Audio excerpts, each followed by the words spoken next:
Hello, this is Branko Malic of Tribune. In this podcast, we'll say a few words about the recent events in America, in Charlottesville, Virginia,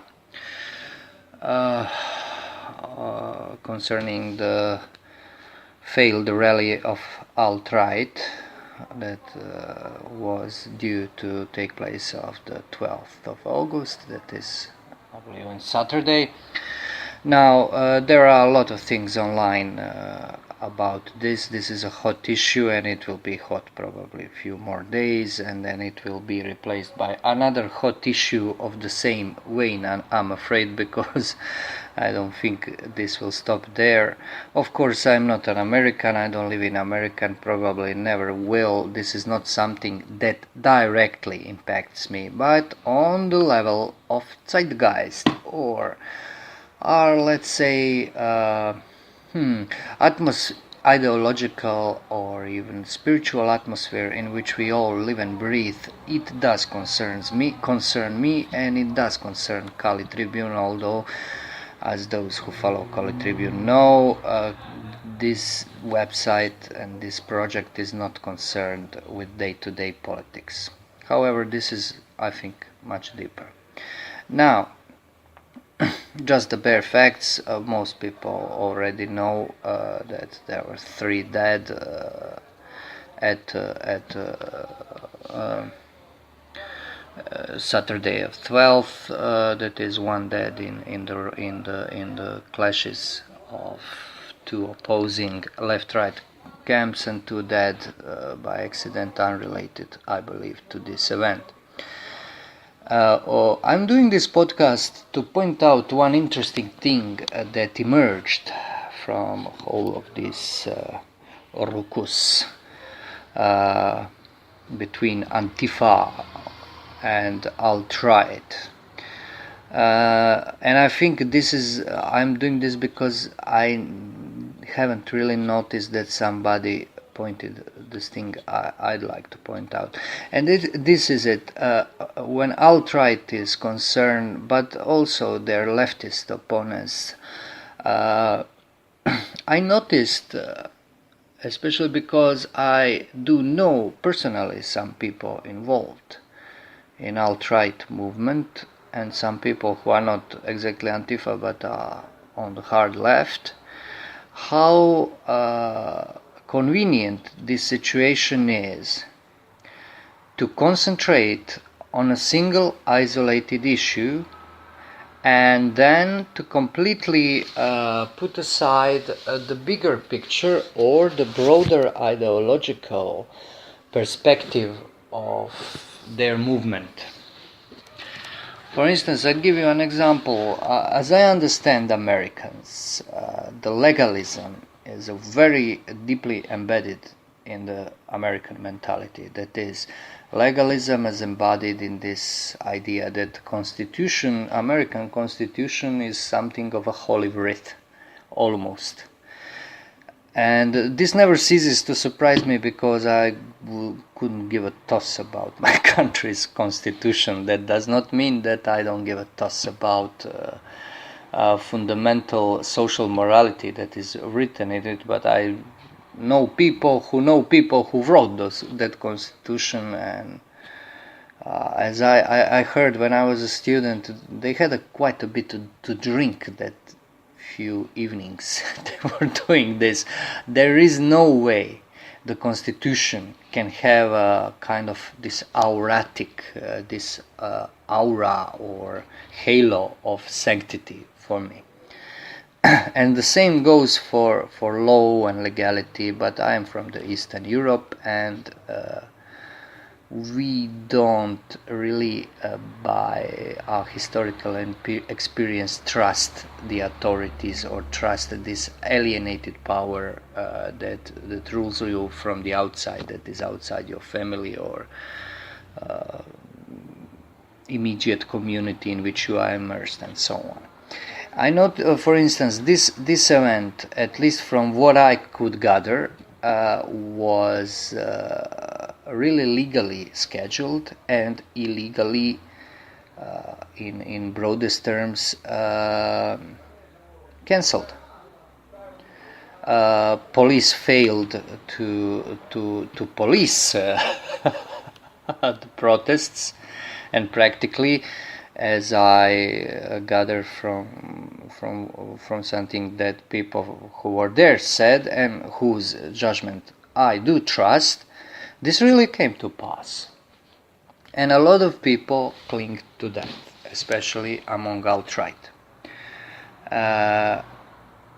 And the people watching this, people who are observing this whole media frenzy around this event, well, I wager if they are not neither left or right, as most people say in this position are neither, they probably noticed this formal injustice performed upon alt-right. And this is something I would make a cautious prediction that will boost the popularity of alt-right in a way, and to a certain degree, and give them maybe boost in numbers even. I don't know, I'm not so sure. The thing that people who concentrate on this issue don't see, especially if they were participants, they must have been blind and deaf, that the night before this event, as I have seen on a YouTube video, they had a procession with torches, as is obviously now customary for alt-right. Somebody obviously was inspecting those old movies for early 1930s, when Nazis came to power. They allowed those torch processions, and of course Richard Spencer will say, and I paraphrase him, that torches are just wonderful mystique. I would tend to disagree, because it was very clear that among the battle cries in this mystical procession was one of blood and soil. That was not an isolated voice shouting blood and soil, blood and soil. Those were collective. This was a collective chant, and this is a National Socialist chant. I would not like to repeat myself, especially on these issues of core analysis of the core concepts of alt-right. I already did that, and I refer to my earlier work, some in video, some in audio, some in written form, some combined, where I think I can demonstrate that National Socialism is, if we divorce it from original German National Socialism, more or less the ideology of leadership of alt-right. What I find admirable and worrisome, admirable I say quite reluctantly, in alt-right, is the ability of its leadership to maintain an illusion that this is a diverse movement, i.e. that this movement encompasses all kinds of opinions, and opinion is a weak word, all kinds of principles, from conservative principles, from Christian, that is Catholic tradition, and reattaching oneself to this tradition, to even traditionalism, which is tied to the name of René Guénon, and so on, and to cookie cutter conservatism, which is, in my experience, has been one good deal of my life working with the working class. We are not, Croatia is not so, class is not a good term to to define Croatian and in general ex-Yugoslavia countries' stratification, but I am, let's say, lower middle class working with working class, a bit of working class, a bit middle class, and I can tell you that my experience, unequivocally, working class people are conservative people. The salt of the earth is very much attached to the earth, and leftist ideas are not greatly valued there, but there are different kinds of left, and identitarian left is a thing apart. Syndicalist left, or the left that is built upon fight for the rights of labor, is something completely different. Just as a curiosity, kind of the strongest political movement for Croatia and independence in first Yugoslavia, relative Croatian independence, was called the Peasants' Party. That was a Republican, in fact leftist party, not communist, but leftist in the sense that it was based on what we would now call grassroots, on population that was mostly rural. And this was not, as Marxists would believe, automatically a conservative party in the sense that it was pro-capital. No, it was Republican, but it was conservative in its values. Just to give this curiosity, just to give a bit of perspective, because I feel a little uneasy talking across the pond about American issues. I hate when Americans do that, when they with authority explain me what happened in Yugoslavia or some such thing. But on the other hand, I wouldn't dare to make myself judge and jury of American problems in American society. That is not really problems, catastrophes, as it seems to me, at least as media are portraying them, both out and mainstream. So I just want to give a bit of perspective here. Now, these broader issues, the broader goals of these alt-right movements, which are, I would say, pretty obvious because they are very vocal about them, the leaders as Richard Spencer, for some reason seem to be lost on many people who are letting themselves be sucked into this movement. And this is something that frankly astonishes me. Not because it is something strange, this is something that could have happened to me also, but for various reasons didn't. But persistence of this really impresses me, because it doesn't take much to figure out that something is terribly wrong. What confuses people is that some people in the leadership of alt-right, which as Richard Spencer, for instance, or even on the media side, this ex-New Ager Henrik Palmgren, the Swede, really, at the personal level, I'm sure, pretty nice guys. And this is something that left is constantly demonizing them. But they are, for a common sense intuition, everyday intuition you get of the person, they don't give you this impression. And they don't give you this impression because they are not demons. They are not even evil. What is problem with them, in my opinion, is they are mentally, not psychically, but mentally insane.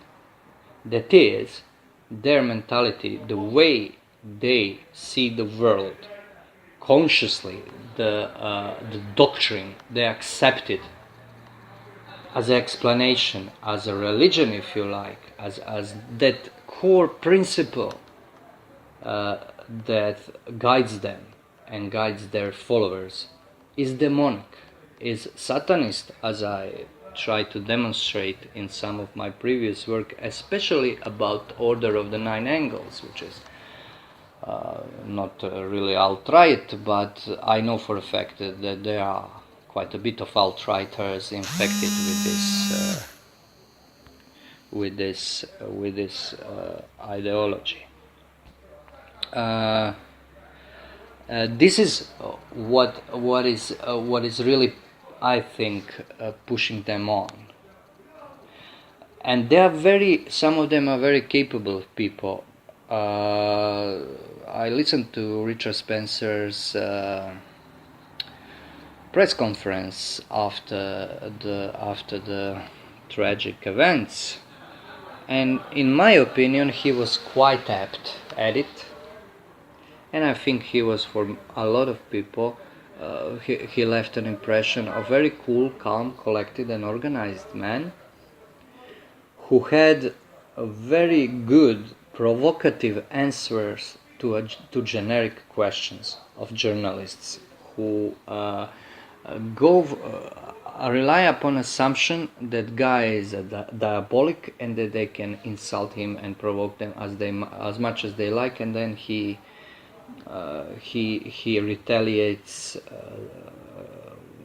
quite offhandedly and puts them in their place. Now, he would not be able to do this if they were authentic in their understanding, if they would really know to pinpoint what's wrong about this, what he is saying and teaching, and what is wrong about this movement. But they are obviously not aware of this. They are just generically repeating this neo-Nazi slur. But they could, for instance, in the last 20 minutes of his conference, they could have asked him, when he mentioned that he respects Steve Bannon because he read Evola and mentioned Alexander Dugin, they could have asked him, well, how does he reconcile this American traditionalism of his, this strengthening of European tradition of America with the guy who wants to see America destroyed, the Carthage that he sees America to be. He could have opened, for instance, Geopolitica RU, Dugin's now main Duginist page, and read the motto which says Delendare Carthago Est. This means destroy the Carthage. And they could ask him, what is Carthage?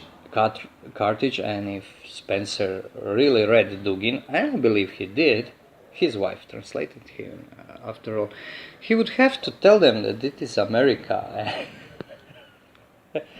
And then we would be faced with the problem. What is this? What is this guy selling? What he really thinks? But they don't do this. They use these generic slurs about fascism and so on. This is something that is fascism. This is something else. This is something new. At best, if you want to put it in familiar terms, it is a synthesis of fascism and a lot more things, among them extreme leftist ideologies. And as I said, many people across the political spectrum take an event like this and concentrate and focus on a single issue where they see that their opinion and their moral sense is hurt, and genuinely hurt, and discard everything else. And they don't see the big picture. So somebody can say that the permit for this event was revoked, and that it is unjust and unconstitutional and unlawful, and omit to notice that the evening before, this is, I think, a rather small town, you had 100 and so or more people bearing torches, screaming blood and soil, blood and soil, blood and soil. I think Americans are not used to these nationalist escapades. I live in the part of the world where they are pretty much normal, not with the torches so much, but there were mortar fire, shooting Kalashnikov in the skies and so on. Now it's not so much. Maybe I think situation is a bit quieter now, but I want to say that would not be happening, that would scare me or surprise me. But I think Americans are not used to it, because I'm not sure how much USA had a tradition of this Nazism and fascism in this Italian sense and so on. And I think that people and local authorities get scared when they see something like this. So somebody who was seeing his moral feeling hurt by unjust revoking of permit, obviously never noticed that this was a torch-bearing rally screaming blood and soil. And this is the problem in these postmodern movements. They are confusing. People say that times are confusing. I'm not so sure. I think people are confusing the times. The media does it, alt media does it, mainstream media does it. Every channel of communication seems to have somebody who wants to make it all the more confusing, while people, more they are confused, the more information they seek, the more information they get, the less they know, because infatuation with information is worse than having no information at all. And people are trying to position themselves in this chaos, while the real answer would be just to stand firm. As one co-worker told me, half jokingly, he's a rightist as all others. He said, Branko, you are swaying with the wind, okrećeš se kako vjetar puše. That's kind of like a joking insult that I am man for all times, I replied. No, wind blows and changes direction, but I always stand in the same place and never sway. That's a world difference. And I think most people are prone to be like this, and I think this is a right answer for individual. Problem is that we are faced with collectivist movements, absolutely collectivist, identitarian movements. I will not go in depth into this. I just point out my earlier work on Tribune, where I try to point out this identity. This is a two-bit video called The Identity of Identity Politics, where I kind of compare Richard Spencer's talk with one European politically correct law on tolerance that, thank God, never got implemented. And then you can see, when you read, when you really go into details, you see that this is the same thing, the congenial thing, the thing or the substance with the same cause, identical cause. And this identity is hidden in the variety of different manifestations. But the cause is same, and the effect always returns into cause. So I think that alt-right movement is definitely, I said it this many times, I think this will be the last time, the movement that should be rejected 100% by everybody, anybody of same disposition. And Antifa, well, I don't think Antifa are so important. Antifa, I think, are going to lose big time, and I think they are not really political movement. They are more like a punk on steroids, I mean, I know history of Antifa, and I'm really surprised that they are all of the sudden so strong in America. This is European movement, but I think the main driving force behind them, or in their essence, is the desire for violence that is clothed in this social justice guise. That's what makes them so deplorable and loathsome. Even more, maybe sometimes, than these alt-righters, who are much better organized, much more intelligent and strategic. These guys are not, because they seem to me as a young people who are enraged to their core, and they don't know why. And they want to destroy. And they want to destroy in the name of some oppressed group, because they need a cause to make them look good in their own eyes. I find them absolutely deplorable. As I told one of my friends, I would really like both groups to be abducted by aliens, although I don't believe in aliens, but man has a right to dream, and to disappear from the face of the earth. And I really mean this. But this is not going to happen. I think these conflicts are intensifying, I'm afraid, and not the least because they will be widely covered in media and puffed up in the media. Now, I live in the part of the world where this identity politics is well, let's say, not so strong, not so pronounced, and people are much more really rooted in heritage, those words as heritage, tradition, they're too strong words. To belong somewhere, that's something very light, something very non-complex. It's just a fact you accept or you reject at one point in your life. I don't know, I think it's much more difficult for Americans, but I'm not so sure. I think Americans have a very pronounced national, I would say even kind of ethnic qualities that are unique to them.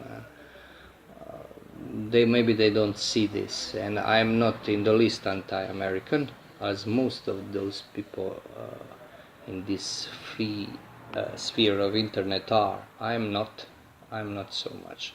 And I know that one thing about Nazis and post-Nazis, Nazis that survived the war and built this ideology upon which I believe the alt-right ideology was built. People like Otto Skorzeny or American Nazi Francis Parker Yockey and such people. They hated America, USA with a passion. And you have an alt-right movement which is imbibed with the ideas of people who also, those people, plus Dugin and Duginists, who also hate America with absolute passion, probably because it was, at least as a military economical force, it was the force that they felt beat the Germany. That maybe, I don't know, somebody will probably dispute this, because this diminishes the role of Russians and so on. But there is, I know from some anecdotes, some people told me who studied in Germany, some Americans in the 80s in Freiburg, where Heidegger students abide, ex-Heidegger students who apparently share their masters' loathing towards USA and love towards true national socialism. They hated Americans. They wouldn't hate Russians, they hated Americans. So there is something there, and it's really ironic that this mostly American movement, North American movement, this alt-right, is imbibed with ideas that loathe America, USA. This is really ironic, and what can I say? That's something you get when you have this discordian dialectics of two antipodes that are in fact the same, but they are same insofar as they are self-contradictory, so they can be reconciled. Even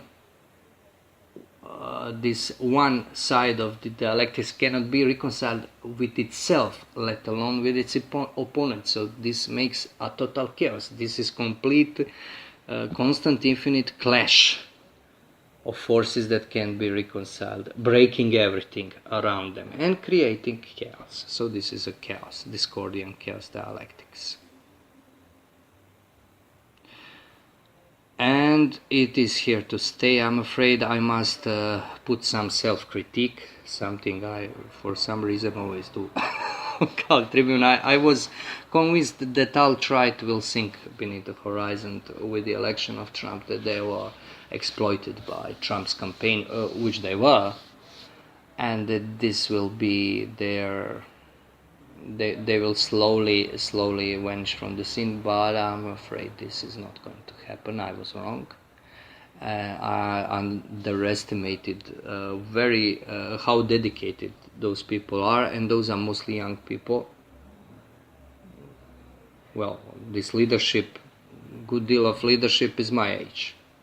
That's not so young, but let's say what Americans call Generation X. I am older than Richard Spencer by 2 or 3 years, and this gives them a force, and they don't have this establishment support in the sense of media support, and so they have to build it themselves, and they are quite capable of it. And this makes them very.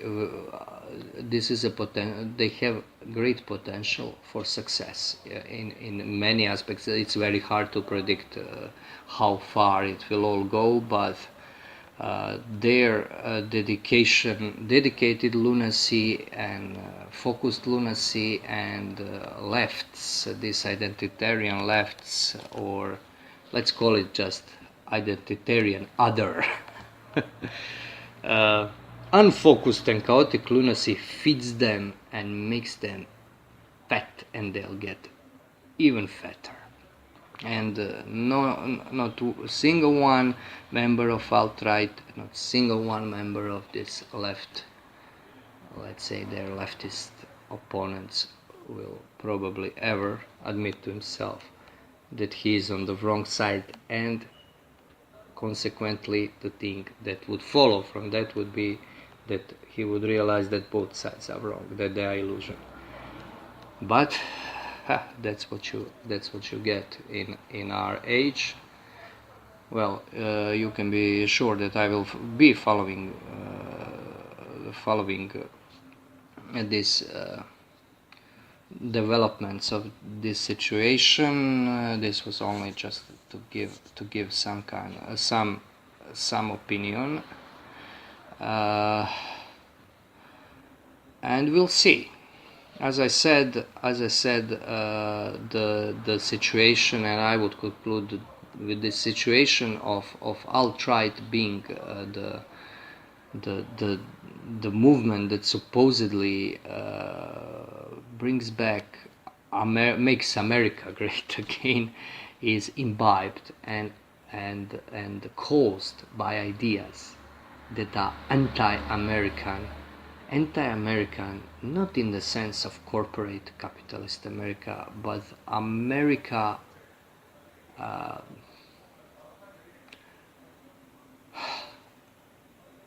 that at least had this ideal. Maybe it was completely false, but people, I think, believed in it. Not only Americans, but maybe a generation or two before me believed in this, that you can, I don't know, that there is a possibility of I don't know, of society where you will give opportunity for a newcomer without asking him who he was, from where he came from, and so on. Of course, in reality, it was not. It was not so sweet, but there was this tendency, and those are ideas This is completely, from what I know of America, this movement has completely anti-American ideas. Maybe that's because they want deep inside, in the core, in this radioactive core of their metaphysics, they want imperium. They want to build this galactic imperium, probably, as Francis Yoki would have it, the imperium that will reach the stars, imperium of Aryans. There is I am at the end of this podcast, but I will just know that there are hints in Spencer's speeches and texts on this, and for those who are interested in this idea, they can visit my series on Order of the Nine Angles and David Mamet, British Nazi Muslim Satanist, now turned to gardening, who was very explicit about this idea of so-called galactic imperium. Anyway, I hope this was somewhat enlightening and a refreshing take on the past events in Charlottesville, Virginia, USA. This was Branko Malic for Kali Tribune. Thank you for your attention, and as always, my usual plea: support Kali Tribune, make Kali Tribune a professional project, a project that finances itself. Thank you for your attention. This is Branko signing out.